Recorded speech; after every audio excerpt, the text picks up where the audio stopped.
guys, I'm back after a little bit of an unexpected hiatus, and today we're going to be looking at replacing Nintendo Switch Joy-Con housings.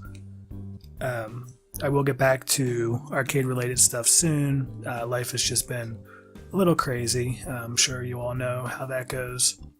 So today I just want to go over this Joy-Con shell swap because that's what I had time to do. And I actually bought this replacement shell a while ago, and I've been meaning to do this, and finally found myself a little chunk of time to get it done. So I want to make it detailed. I don't want to just do like a cut, quick 10-minute overview of putting it together. So it's going to be detailed. I'm going to leave my mistakes in. You're going to see the whole process. So let's get started. Okay, so you only need a few tools to get this done. First, you'll need a tri-wing screwdriver, which is common to a lot of Nintendo consoles. You'll need a small Phillips head screwdriver. You'll need a plastic prying tool, and you'll need some good tweezers. You can get all this stuff on Amazon fairly cheap, but don't get like the absolute cheapest stuff you can find. The better tools you have, the easier this is going to be to get done. So invest a little bit at least, and get yourself like a nice set of tools. You can often find all this stuff together. And, it's just nice to know you have everything on hand, no questions, and what you have is like decent quality. It really helps. I can't stress that enough. These Joy-Cons especially have very delicate ribbon cables and connectors and everything, so having decent quality tools is definitely worthwhile. Okay, so to begin, we're just going to unscrew the 4 tri-wing screws on the back of the Joy-Con. I can't stress this enough. These screws are extremely soft metal. They strip very easily, and you're going to want to put a lot of pressure on them while you unscrew, because if you do it too lightly, if they happen to be in there tight from the factory or whatever, you're going to end up stripping one, and it's not fun to deal with. So just put a decent amount of pressure on it, until you feel it break free. Once those are out, you can simply use your prying tool to peel the 2 sides of the Joy-Con apart. Although you see here that I stupidly did it with my hands, which brings me to my next point, is to open it carefully, because you are going to have 2 ribbon cables attaching the front to the back, and you definitely don't want to rip those.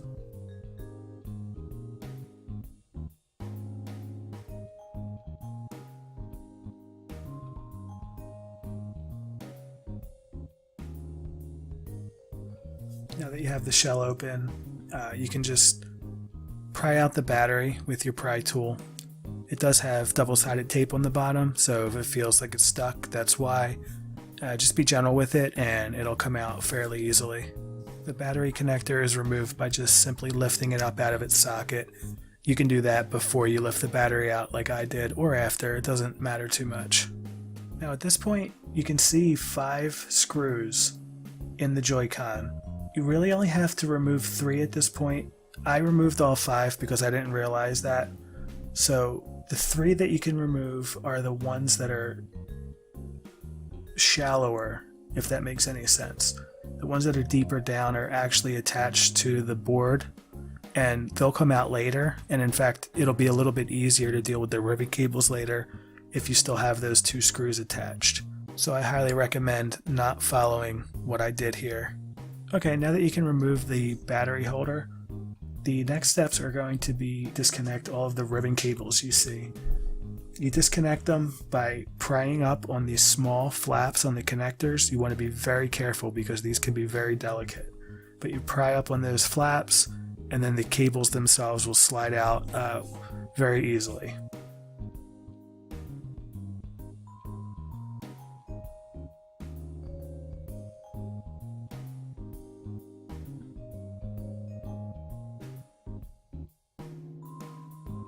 After the ribbon cables are disconnected, just take out the 2 screws holding in the analog stick, and if you didn't take them out before, remove the last 2 screws holding in the board.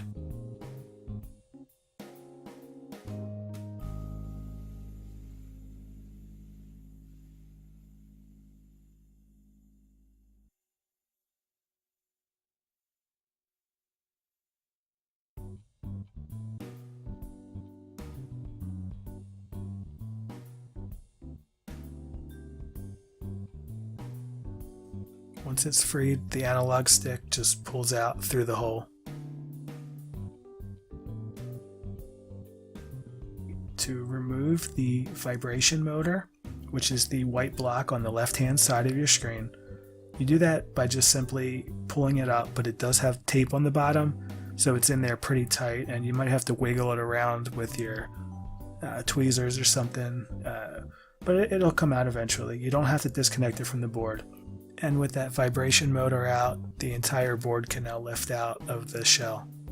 Now we have enough removed that we can start taking out these last few parts and putting them into the new shell, and then build our way back up until it's finished.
Now that all the miscellaneous pieces from the front of the shell are all into the new one, you can start putting the main board in and working your way up from there.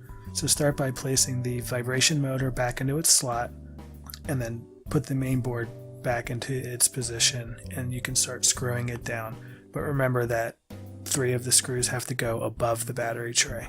You can see here I had some confusion about which screws had to go back in at this point, and that stems from the fact that I removed all 5 at once in that earlier step. So hopefully if you only remove the 3 necessary ones, you'll have a better grasp on where the 2 that you're putting back in right now go. Nonetheless, replace those 2 board screws, as well as the analog stick and the 2 screws that hold that in, as well as the 2 ribbon cables that we now have back on the board.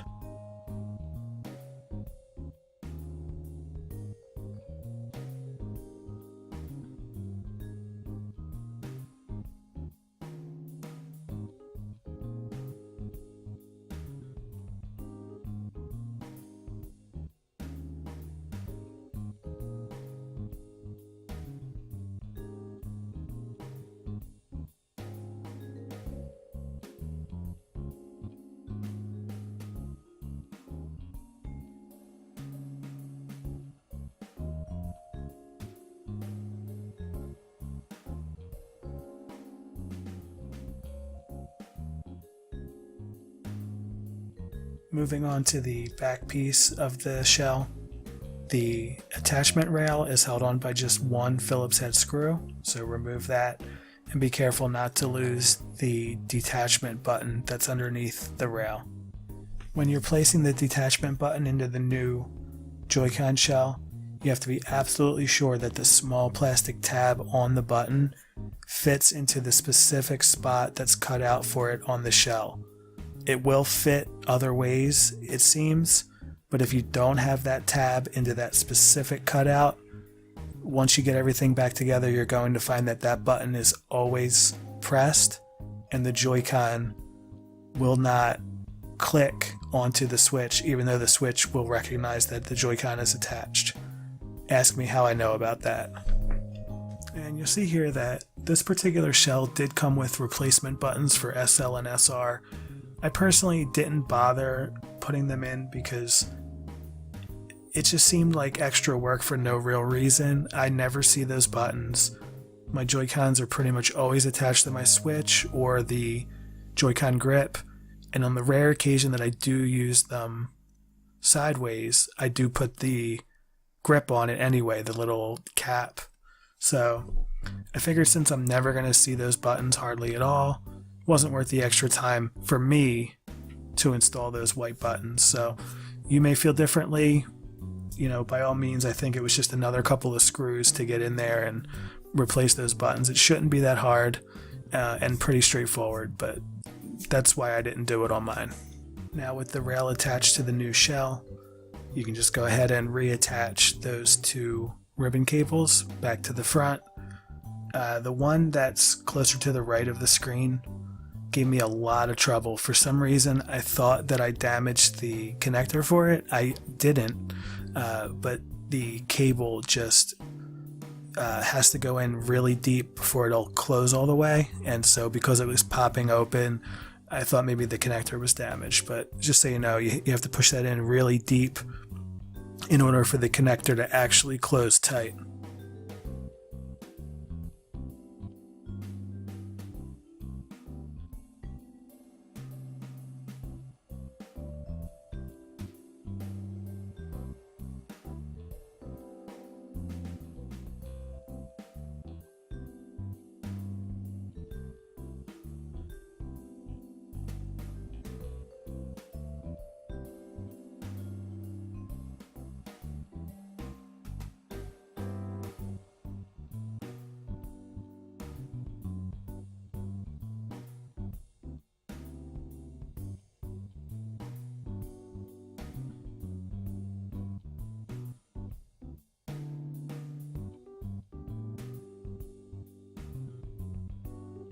With those ribbon cables attached, we can go ahead and attach our shoulder buttons now. We already removed the small one earlier, and that just goes back in, basically just lays on there. There's a spring attached to it, and there's a very obvious place where the spring goes, so there's really no trick involved with that one.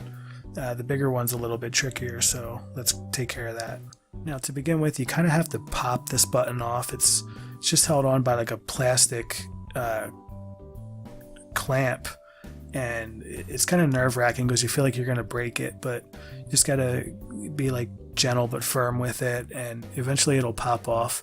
Be very careful because there's two springs underneath that really do have the potential to go flying across your room if you're not prepared for them to come flying out.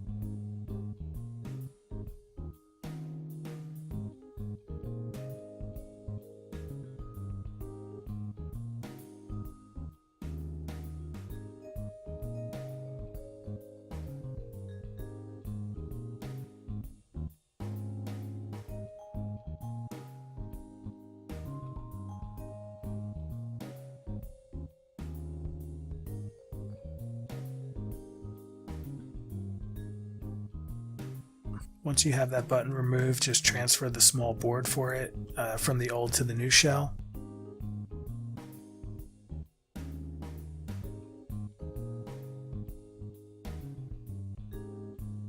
And putting that button onto the new shell is a little bit tricky. After you have that board attached, you'll need to put the two springs onto the posts. It's fairly obvious where they go. And then with the springs on the post, you'll need to clip the button onto the plastic clamp. It can be a little bit difficult. It took me a few tries, but it actually wasn't nearly as bad as I expected it to be. I always kind of have a fear of working with springs because it just tends to be a nightmare. But eventually what I ended up doing was I got it to where one of them was in place, and I was able to reach underneath with my tweezers to adjust the other one into place with the button still on. So if you can at least get the button on and the springs are close to where they need to be, you could probably reach in there and adjust them.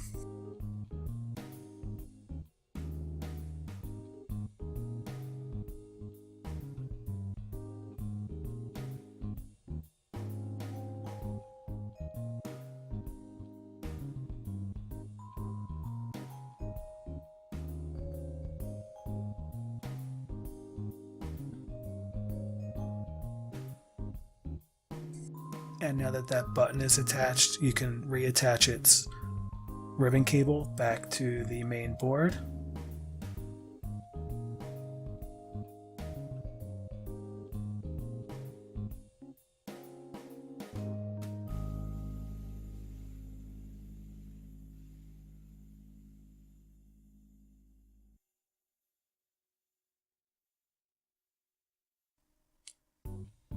and reinstall the battery holder. Just be sure that that ribbon cable is completely underneath the battery holder. What you see me doing here was a mistake, and I believe it caused me problems later on by making it impossible to close the case properly.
And with your battery holder, reconnect it. All you need to do is replace the battery and replace the 4 exterior screws on the Joy-Con. However, remember I mentioned earlier that the tri-wing screws were very soft metal? Well, because that ribbon cable was preventing the case from closing properly, I actually ended up stripping one of those tri-wing screws completely, and I had to use a drill to do my best to drill out the head of the screw, and then I proceeded to remove it from the casing with a pair of pliers. I also tried some replacement screws that were included with the shell, but one of the heads sheared off completely, so they were pretty low quality as well. So I actually had to go onto Amazon and get some replacement screws. Basically, I ended up leaving the Joy-Con unscrewed and went on to test it. And I found out that I did make some mistakes aside from the screw stuff. For one, the ribbon cable for the rail was not completely in place. It was in there, but it was just crooked enough that the SL and SR buttons were not working. So I had to go in there and redo that ribbon cable.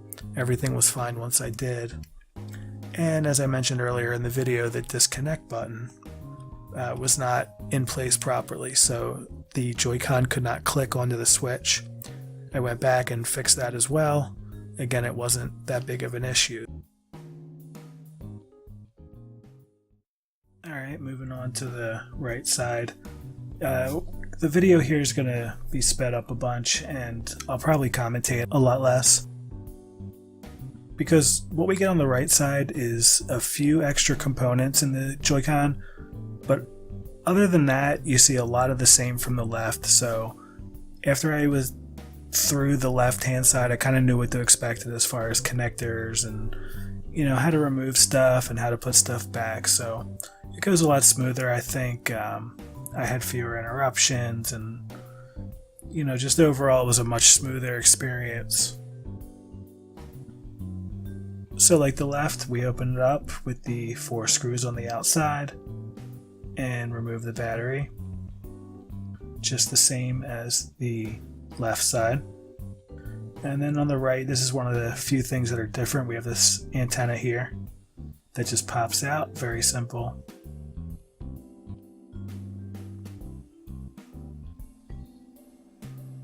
A couple screws to remove the battery holder.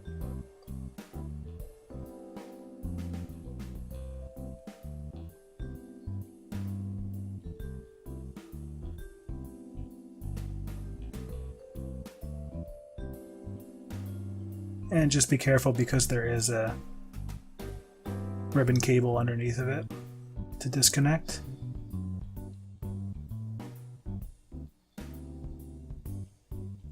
Next we'll move on to these other ribbon cables.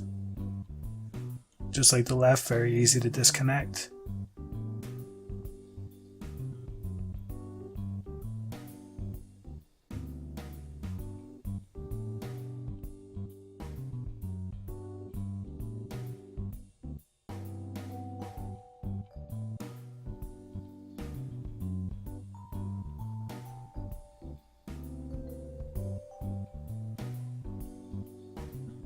And then we'll move on and remove the analog stick.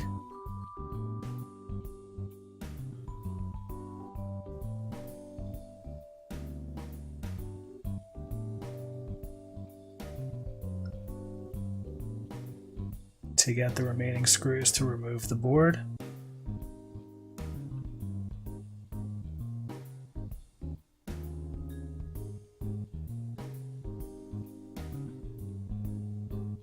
And again, there is a ribbon cable stuck to the side there, so just be careful as you remove that.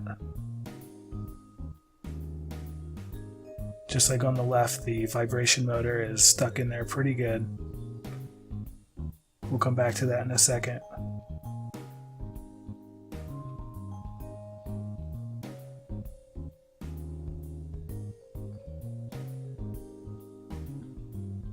I lost some footage here, but you see that black plastic frame that came out? That's just attached with a ribbon cable, and it's underneath the board. Once that's out, the board kind of just comes out on its own, and then it's much easier to get out that vibration motor. And we're already down to the bare shell, so we can start moving everything over to the new one.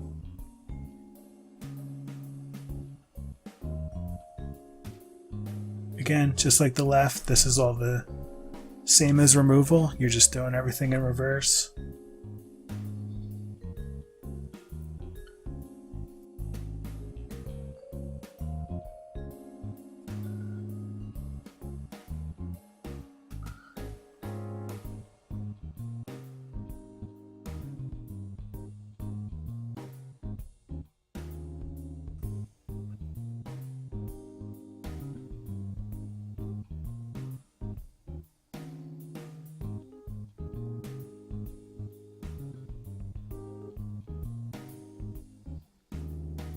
That piece down at the bottom is the IR camera. It's only on the right side, so that's another one of those unique pieces. Again, nothing tricky there. It just comes out like any other ribbon cable.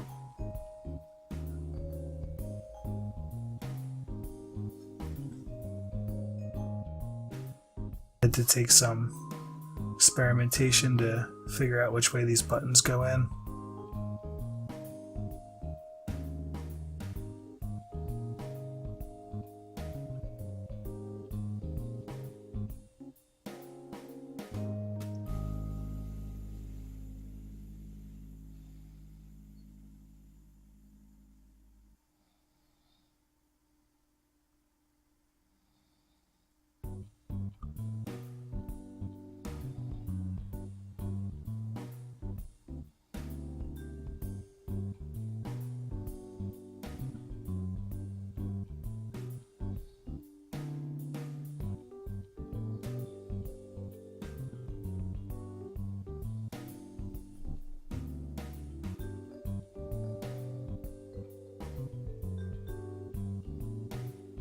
And you can see that black frame again. Just attach that back to the main board before you put it back in.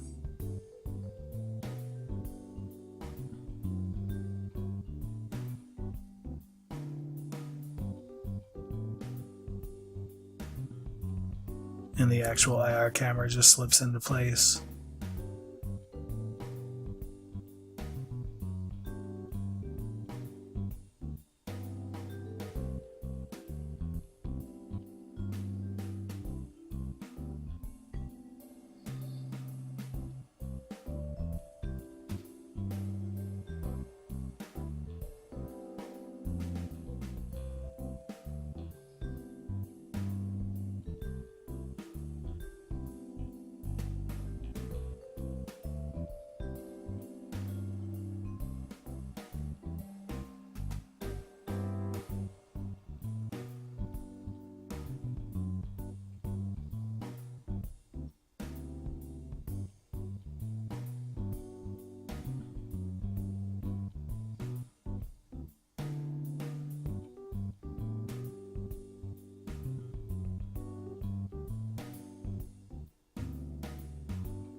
You see here I was testing the buttons as I went along, but they won't feel completely right until the whole thing is back together.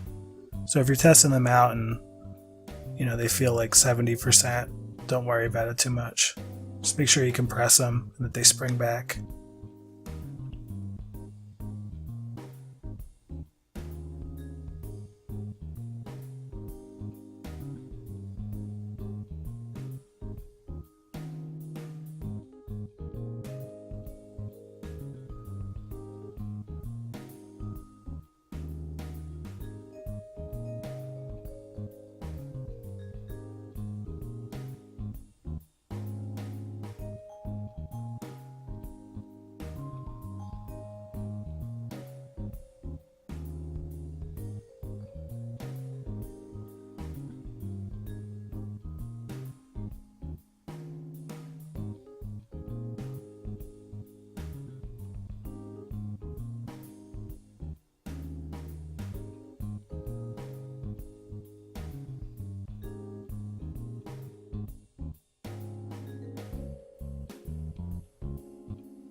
Okay, moving on to the back side. It's pretty much identical to the left-hand backside. Again, just be very careful that you put that release button in correctly.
This button really isn't that hard to take off, I'm just paranoid about breaking it.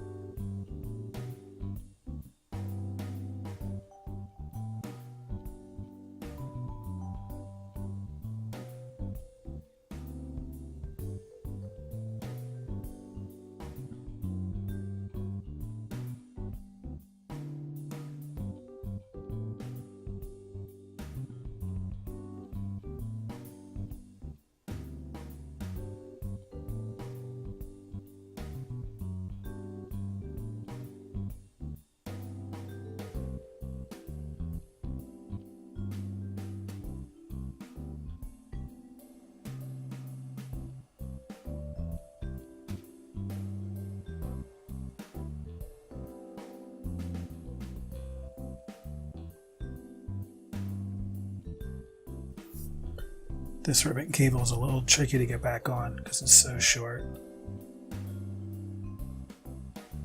but very possible.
And look at this, I'm so close to being done, except I forgot to attach the back. And luckily I didn't have to tear it down too much in order to get the ribbon cables on. So it wasn't that bad of a screw up.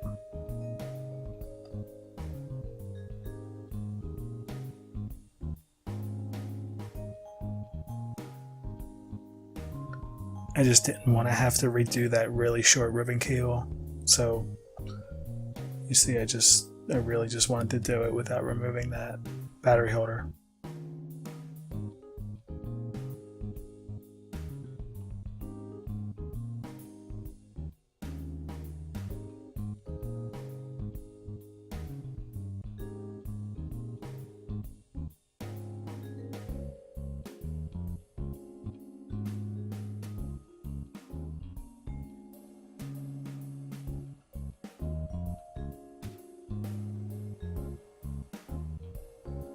Alright, and we got it. So now that all the ribbon cables are reconnected and everything's back together, all that's left are these final few screws, the battery, the antenna, and then of course the screws holding the casing together.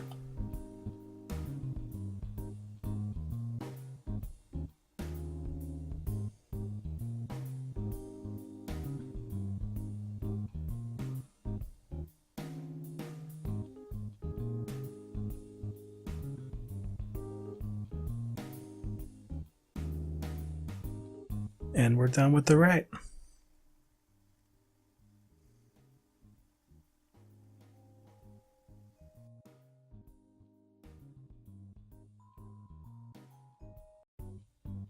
Alright, let's just take a quick look at the finished product here. First we'll take a look at the left, since that's the more unique one.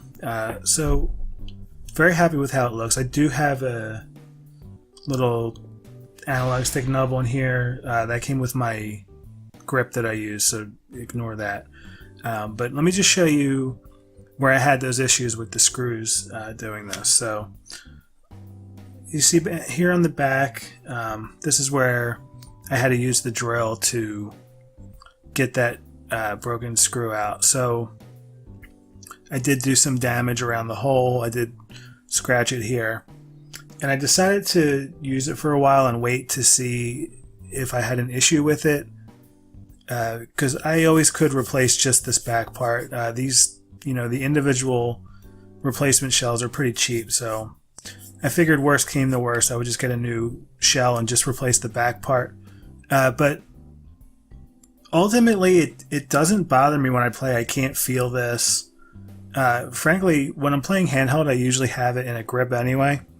So this has not been a big deal to me at all. It doesn't detract from how the Switch looks when it's all together.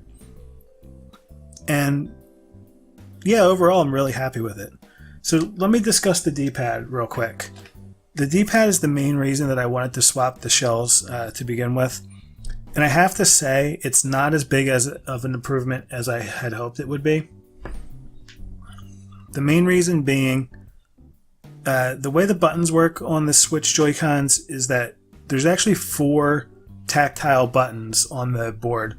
It's not like a Nintendo or Super Nintendo controller where you have like a carbon pad underneath to press flat contacts on the board. So you're never going to get rid of that like clickiness, that resistance is always going to be there. However, having said that,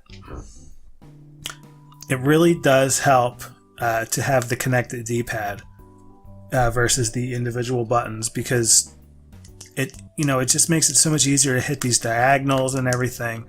So do I think it's a perfect solution? No. Is it worthwhile? Yes, I think it is. It's not as good as the Pro Controller D-pad. It's not as good as maybe some of the other solutions, the 8-bit DOE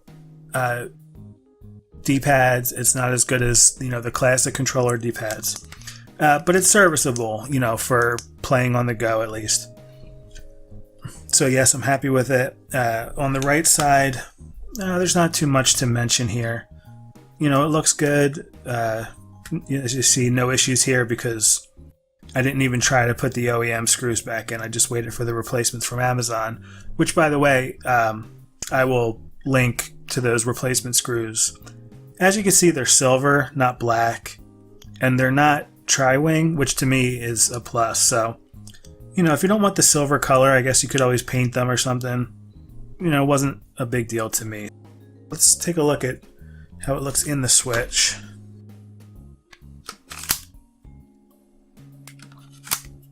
So there you go. Very happy with how it looks. Look, you know, a little unique, nothing crazy. Again, there's that messed up part back there. Now, I will have to say, when I was putting the screws back in, there definitely was some experimentation needed with the tightness of the screws, because if you do them too loose, you get a lot of creaking, and I actually do still have some creaking over here. Not that bad, but yeah, see right there, a little bit of creaking. But if you do it too loose, you can get a lot of creaking, and if you do it too tight, some of these buttons can be hard to push. But I think I got it to a good point now where the creaking is minimal. There's no creaking at all over here, and I think what I do have on the left, I think is attributed to that damage I did to the screw hole, because there's not as much for this screw to grab on there. So I think that just kind of can't get tightened to the proper amount. Like I said, I use this in a grip most of the time, so not a big issue for me.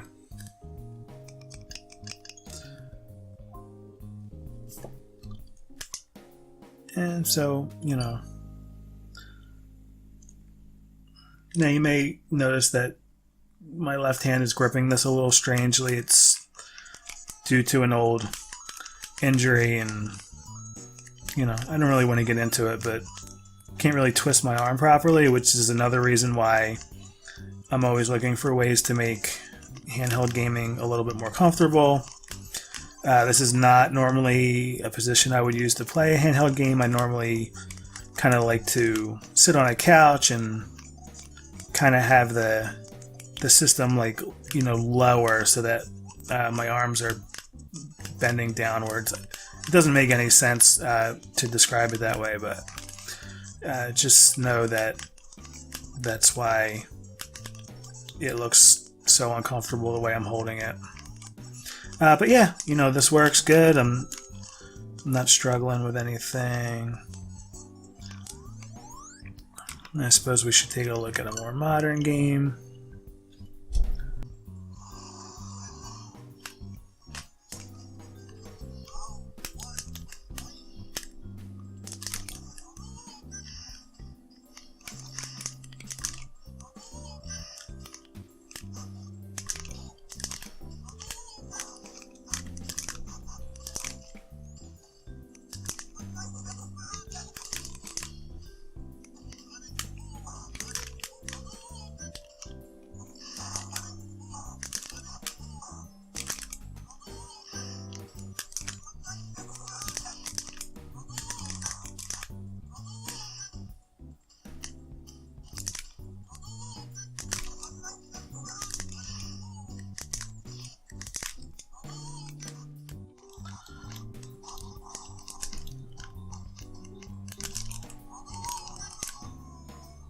Alright guys, so that's it. That's the Joy-Con shell covers. I don't know the brand name of these. There's probably a million brand names of them. They all come from China. They're on Amazon, pretty cheap. I'm sure they're on AliExpress. If you were wondering about ease of install and everything, there you go. I hope this video was useful. If you like stuff like this, feel free to subscribe.